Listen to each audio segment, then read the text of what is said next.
Stay with this story until the very end, because every chapter unlocks a new secret, a new heartbreak, and a new step toward a love that changes everything. Chapter 1, The Day Everything Tilted. My name is Mia, and for most of high school I felt like a side character in my own life. My older brother, Alex, was the star. He was the captain of something, popular in everything, and the kind of guy teachers liked and guys wanted to be around. My mom liked to joke that he came out of the womb with a spotlight, and I came out holding a book. I did not mind.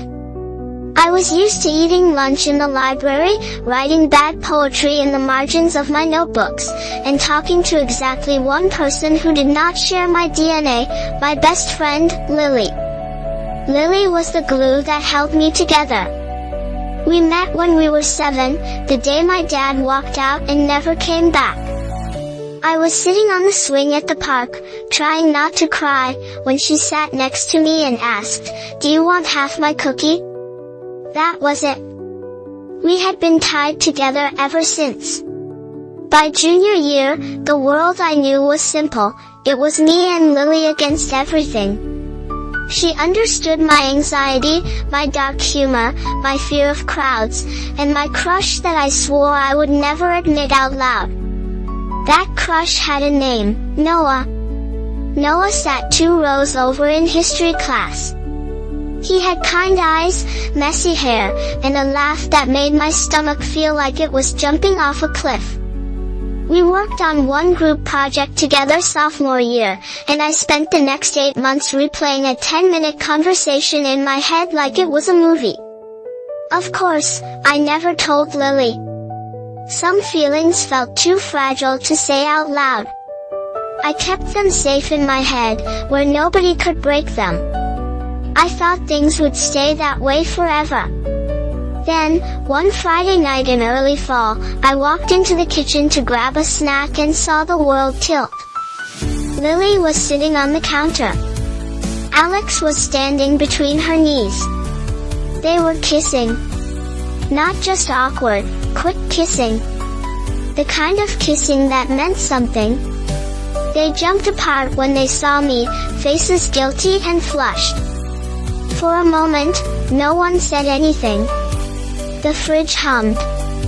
My heart pounded so hard I thought it might break through my ribs. "Mia," Lily started, reaching for me. "I was going to tell you." "How long?" My voice did not sound like mine. It sounded low and sharp. "A few weeks," she whispered. "We didn't want to hurt you." Of course. Of course, my brother and my best friend had started a secret relationship and decided the best plan was to hide it from the one person it would destroy. I laughed. It was not a nice laugh. "Wow. Great job. I'm totally not hurt." Alex stepped forward. "Mia, calm down, you're overreacting." That word he had used my entire life when I felt too much, hit me like a slap. Overreacting. Something inside me snapped. "I'm not overreacting," I said, my voice shaking. "You took the only person I had, and you hid it from me. Both of you." I did not wait for an answer. I turned, walked out the door, and kept walking until my legs ached and the streetlights came on. That was the night I realized, everything I thought I could count on was suddenly not mine anymore. Chapter 2, Detention and Other Accidents. The week after the kiss, I moved through school like a ghost that no one had invited. Lily kept trying to catch my eye in the hallways. I looked past her. Alex tried to talk to me at home. I locked my bedroom door. My mom did not notice much. She was working extra shifts, tired all the time, and I did not have the courage to add, "My life is breaking," to her list. So I did what I always did, I poured everything into my words. In English class, we were supposed to write a reflective essay and share it with a partner. Instead, I wrote 3 pages about betrayal and loneliness and feeling like the spare part in your own family. It was raw and ugly and honest. It was also not what the teacher wanted. "Miss Parker," he said at the end of class, holding my paper. "Stay a minute." Everyone else rushed out, already done with school in their heads. I stayed glued to my chair, heartbeat loud. "This is intense," he said, scanning the pages. "You know the assignment was about personal growth, right?" I shrugged. "Growing hurts." Something in his expression softened. "It does," he agreed. "But this kind of essay? It might be better in a journal than in a class assignment. I'm giving you a redo. You can turn in a new one tomorrow." I felt heat rise to my face. So I failed. "You wrote something real," he said. "I'm not going to punish you for that. Just shape it." Okay. I left the classroom angry, embarrassed, and close to tears. I was so focused on holding in everything that I slammed the door harder than I meant to. The vice principal walked by at that exact moment. "Miss Parker," she snapped. "We do not slam doors in this building. You have detention after school. Today." Perfect. Detention was in the old art room, the one that always smelled like paint and dust. I walked in ready to be miserable. Then I saw him. Noah. He was sitting by the window, headphones around his neck, sketchbook open. He looked up when I came in, surprise flickering across his face. I stopped breathing for a second. "Hey," he said, offering a small smile. "Door problems?" I sank into the desk across from him. "Authority problems," I muttered. He laughed. "Same." For half an hour, the room was quiet. I pretended to work on my makeup essay. He drew in his sketchbook. I kept sneaking glances at him, like I always did, trying not to get caught. I failed. He looked up and caught my eyes. Instead of looking away, he tilted his sketchbook toward me. "You like comics?" he asked. On the page was a drawing of a girl sitting in the dark, hugging her knees, while the world outside her window was bright and full of people. The girl looked tired. And familiar. "That's good," I said, my voice soft. "She looks how I feel most of the time." He studied me more closely. "Yeah. That's kind of the point." We talked a little after that. Nothing big. Favorite bands, worst teachers, why detention on a Tuesday was a crime. When detention ended, I grabbed my bag. Before I could leave, his voice stopped me.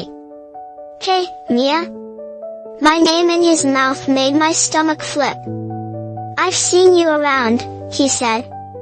"You always look like you're about to run away from something." I tried to joke. "Maybe I am. If you ever need to, not run," he said, a little awkward. "I'm usually in the art room before school." I nodded, trying to act normal while my entire brain screamed. "Okay," I said. "Maybe I'll come by." I did not know then that this small invitation would change everything. Chapter 3, Secrets, Texts, and Late Mornings. I went to the art room the next morning. I told myself it was because the house felt too full of Alex and Lily and unspoken words. I told myself it was because the halls were quieter early, and I needed that. But the truth was simple. I hoped Noah would be there. He was. Music played softly from his phone. He was hunched over a different sketchbook this time, drawing a city skyline with a girl standing on the roof. "You came," he said, like he was a little surprised and a little pleased. I said I might, I replied, dropping my bag onto a table. For the next few mornings, it became our thing. We did not plan it. We just showed up. We talked about easy stuff first. Movies. Music. How he wanted to go to art school and how I secretly wrote stories but never showed them to anyone. You should, he told me once. Show someone, I mean. Words matter. I don't think mine do, I said. He shook his head. The way you talk. The way you see things. They matter. No one had ever said that to me before. At night, the silence at home pressed in from all sides. I avoided the living room if I could hear both Alex and Lily laughing. Their happiness felt like a knife I was not allowed to touch. One night, when the walls felt too close, I did something I had never done in my life. I messaged Noah. It started simple. Me, hey. Noah, hey. Can't sleep. Me, can't breathe. There was a long pause. I pictured him reading the words, wondering what to say. Noah, want to talk about it? Me, not really. Noah, then we don't talk about it. We just talk. So we did. We texted about pointless things, which cereal was criminally underrated, how many times we had considered switching schools, what superpower we would choose if we could. Slowly, the heavy feeling in my chest started to ease. Our texting became a habit. Some nights were light and sarcastic. Others, I typed out pieces of the truth, small and sharp. Me, my brother is dating my best friend. Noah, ouch. Me, they hid it from me. Noah, double ouch. Me, sometimes I feel like I'm screaming and nobody hears it. Noah, I hear it. Those 3 words hit me harder than I expected. I hear it. Noah did not try to fix me or tell me I was overreacting. He just listened. He asked questions. He sent pictures of his half-finished drawings and asked me what I thought should happen next in them. Somewhere between the early mornings in the art room and the late-night texts, I realized something terrifying and beautiful. I did not just have a crush on the idea of Noah anymore. I was falling for the real boy. Chapter 4, The Party and the Panic. When the fall dance came around, I planned to ignore it, the way I ignore most school events that involved crowds, small talk, and trying not to pass out. But life, as usual, did not care about my plans. Lily cornered me at my locker 2 days before the dance. I had not had a real conversation with her in weeks, but she still knew how to block my escape routes. Mia, please, she said, eyes shiny. I know you hate me right now, and you have every right to. But we're both going to the same school. We're going to keep running into each other. Can we at least talk? I gripped my books like they were a shield. What is there to say? You chose him over me. Tears filled her eyes. I didn't choose him over you. I fell. I didn't mean to. And I was scared you'd hate me if you knew. And now you do, so I guess I was right. The thing about being mad at your best friend is that it is hard to keep the anger steady when you can still see the person you used to trust inside their eyes. I don't know how to do this, I said. I don't either, she replied. But I want to try. Come to the dance. Just exist in the same room with me. That's all I'm asking. I almost said no. Then I thought of sitting home alone again while everyone else moved on with their lives. I thought of Noah, who had texted me the night before. Noah, are you going to the dance? Me, probably not. Noah, too many people? Me, too much everything. Noah, if you do go, I'll be there. So I said yes. The night of the dance, I stared at myself in the mirror for a long time. I was not used to dresses, poor makeup, or the idea of anyone looking at me on purpose. My mom knocked on my door and peeked in. Her eyes softened. You look beautiful, kiddo. I shrugged, uncomfortable. I look like I borrowed someone else's body. She smiled sadly. Sometimes that's what growing up feels like. The gym was loud, dark, and crowded, with flashing lights and the kind of music that made my bones vibrate. My heart started racing the second I walked in.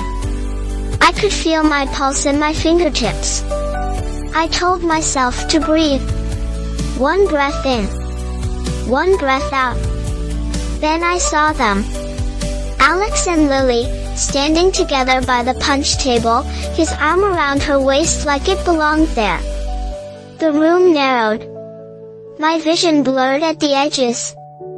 I turned, desperately searching for something solid, and almost ran into Noah.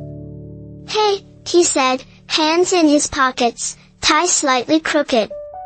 He looked different and the same, soft but sharp in the dim light. You okay? He asked, studying my face. No, I said honestly. Not even a little. Come on, he murmured, gently touching my elbow. Let's get out of here.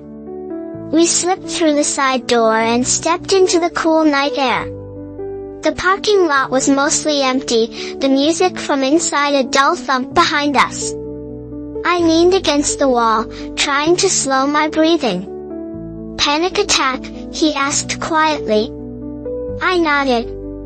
Count with me, he said. Name 5 things you can see. I squinted, focusing. The streetlight. Your shoes. That ugly bush. The moon. My terrible dress. He laughed softly. Your dress is fine. Okay, 4 things you can touch. We went down the list. 3 things I could hear. 2 things I could smell. 1 thing I could taste.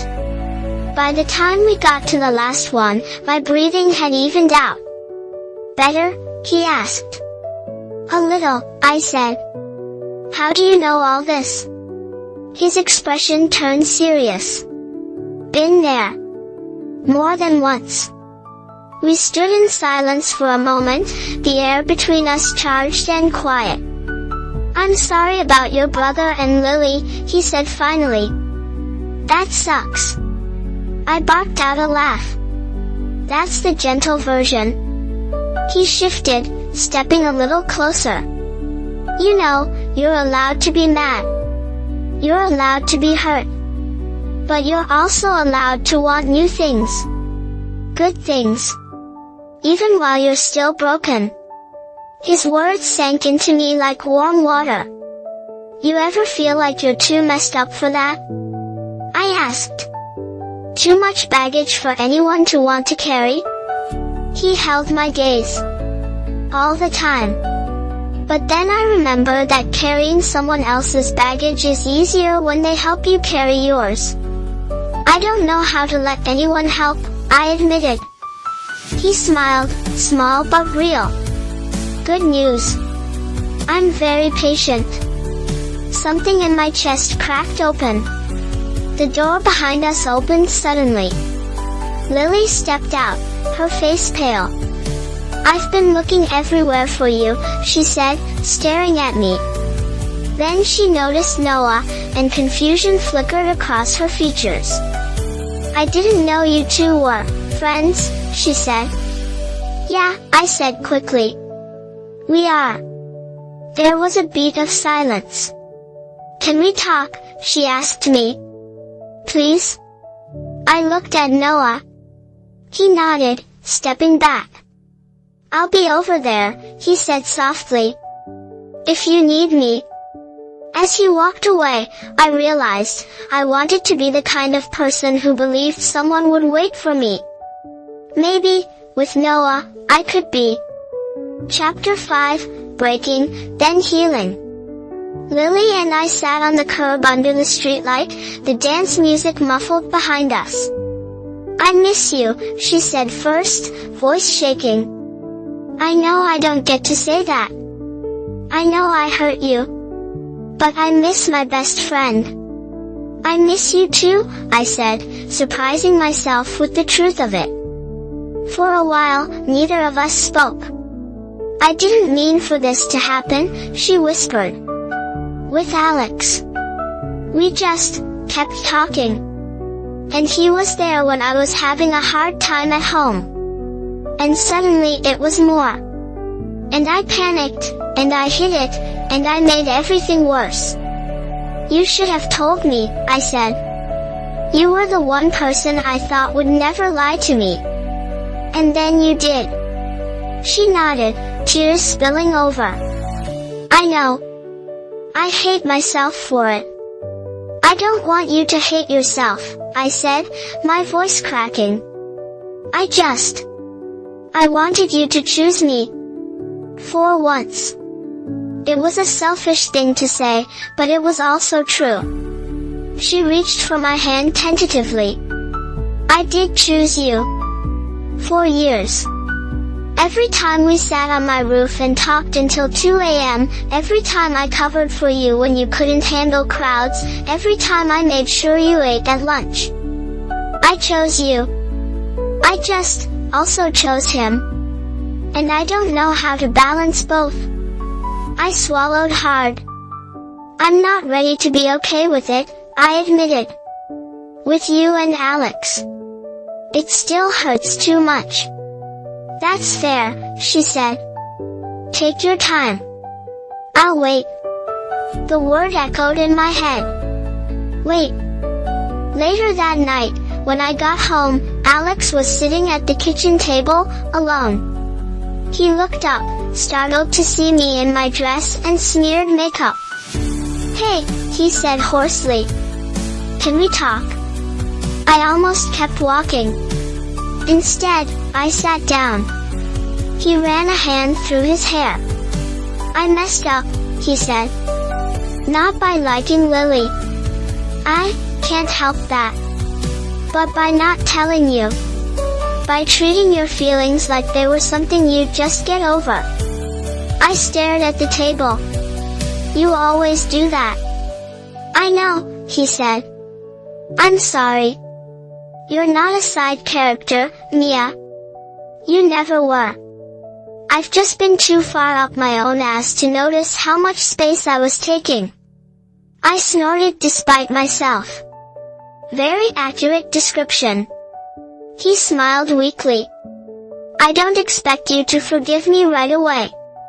But I want to do better. I want to be your brother, not just some guy who lives down the hall." The anger inside me did not disappear. But it shifted. It made room for something else. Something that felt like the start of forgiveness.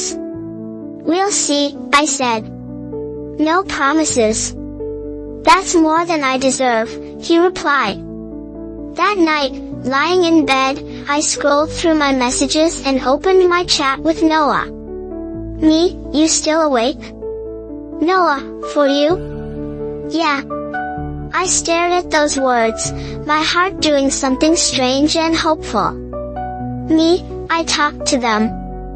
Lily and Alex." "Noah, how do you feel?" "Me, like someone took my heart apart, looked at all the broken pieces, and said they're willing to help me put it back together." "Noah, that sounds like progress." "Me, it's scary." "Noah, so is every good thing." I hesitated, then typed. "Me, are you one of those good things?" There was a longer pause this time. "Noah, I want to be." My chest felt too small for my feelings. "Me, we should probably talk in person." "Noah, tomorrow morning. Art room." "Me, Okay. Sleep did not come easily, but when it did, it was gentler than it had been in weeks. Chapter 6, almost 17, already different. The next morning, the sky was still gray when I walked into the art room. Noah was there, of course. He was always there first, like the universe kept time around him. He looked up, nervous and hopeful at the same time. It was strange to think that someone like him, talented, kind, somehow both quiet and bright, could ever be unsure. "Hey," he said. "Hey," I echoed, closing the door behind me. Silence stretched between us, thick with everything we had not said yet. So, he began, scratching the back of his neck. "About last night. About you wanting to be a good thing," I said, my voice barely above a whisper. He took a slow breath. "Mia, I like talking to you. I like listening to you. I like that you don't laugh at my weird drawings, and that you text me at 2 a.m. about cereal and also about the darkest corners of your brain. I like that you're honest, even when it's messy." My heart hammered so loudly I was sure he could hear it. "I like you," he finished simply. "More than as a friend." The words I had wanted to hear from him for so long landed between us, too bright and too real. "I'm a mess," I said, because it was the only thing my brain could come up with. I cry at random times, I overthink everything, and I panic in gyms and grocery stores and sometimes in my own room for no reason. He took a step closer. "You're a person," he said. "A real one. I'm not asking you to be easy. I'm asking if I can be there while you figure yourself out. And maybe you can be there while I figure myself out too." I searched his face for any hint of pity. There was none. Just honesty. And something soft I had not seen directed at me in a long time.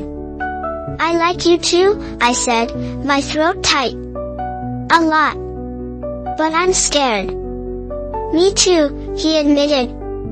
"We can be scared together." He reached for my hand, slow and careful, like he was giving me time to pull away. I didn't. His fingers were warm around mine.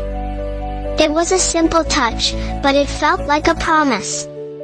We stood there, holding hands in the empty art room, the morning light spilling through the windows, and for the first time in a long time, I did not feel like a side character. I felt like someone in the middle of their own story. Over the next weeks, nothing and everything changed. I still had bad days where getting out of bed felt like climbing a mountain. I still had moments where seeing Alex and Lily together made my stomach twist. I still got overwhelmed in crowded hallways and overthought every text I sent. But now, I had more than the pain. I had Noah, who would walk me to class and draw me into his comics as a quiet superhero who saved herself as often as anyone else. I had Lily, slowly finding her way back into my life, both of us learning that friendships could bend without always breaking. I had Alex, who knocked before entering my room and actually listened when I spoke. One afternoon, sitting under the bleachers with Noah while the track team practiced above us, I leaned my head on his shoulder. "Do you ever feel like we're just kids pretending to be people who know what they're doing?" I asked. He snorted.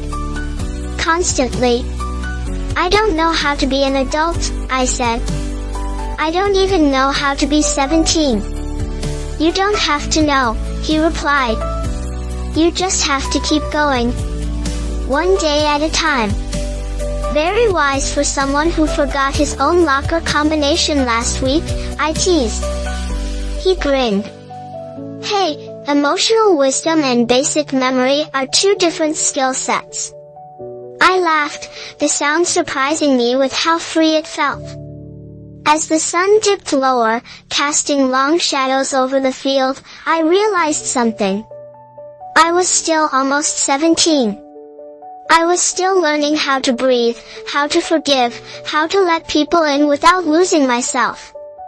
But I was not alone anymore. And maybe that was enough. If you enjoyed this romantic tale, remember to subscribe to the channel, activate notifications so you don't miss any new stories, give a like to this video, leave a comment sharing your favorite moment, and share the video with someone who loves emotional love stories and coming-of-age romances.